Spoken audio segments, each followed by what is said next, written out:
So, Sean, you've been talking about timelines and that we're on a positive timeline and world peace is inevitable and all these optimistic things. Um, okay, so let me get a little bit more detailed on some of this, just a little bit. So, the human race. That was a really loud sound, and it was Alley Cat climbing on something, and no one got hurt, nothing got broke. But anyway, you might not even heard it in the background. Alley Cat. So anyway, as I was saying, um, let's see, what was I talking about in this video? Crap. Shit. Lost my train of thought, man. Alley Cat, what'd you do that for? So this could be a blooper video that I'll put out in the future. Or I'm going to remember what the hell I was talking about real quickly here so that we can continue with our story.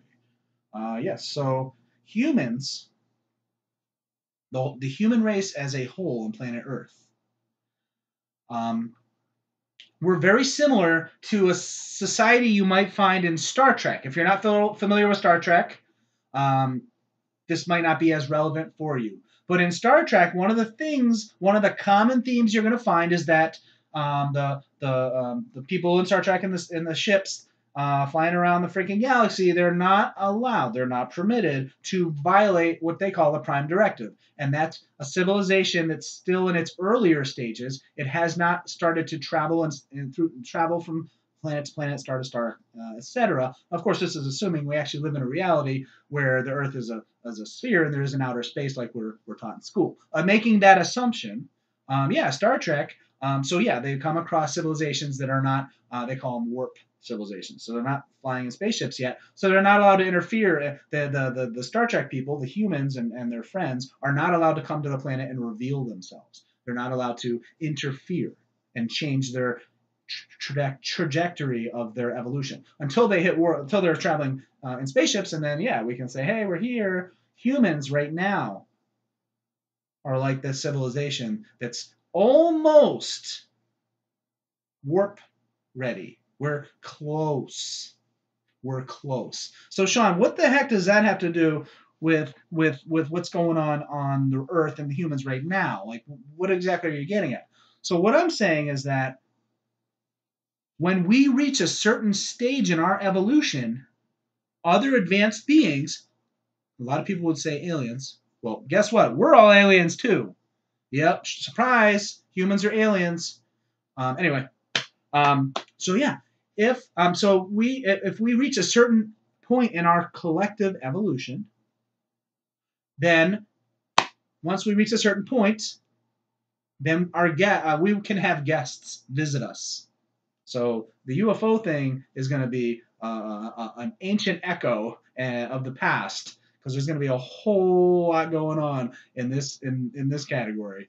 But yeah, and that marker, that point of evolution, that trigger that elicits them coming to visit is going to be human beings' ability to hold enough love within their physical vessels. That's not the only marker. This isn't the only aspect. It's one of the bigger components.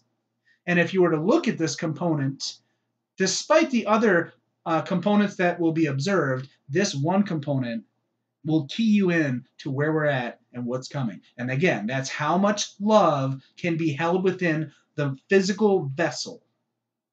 So the substance that makes physical reality perceivable and alive, in a manner of speaking, it can hold a certain amount of love, energy, light, information. Those are all interchangeable words.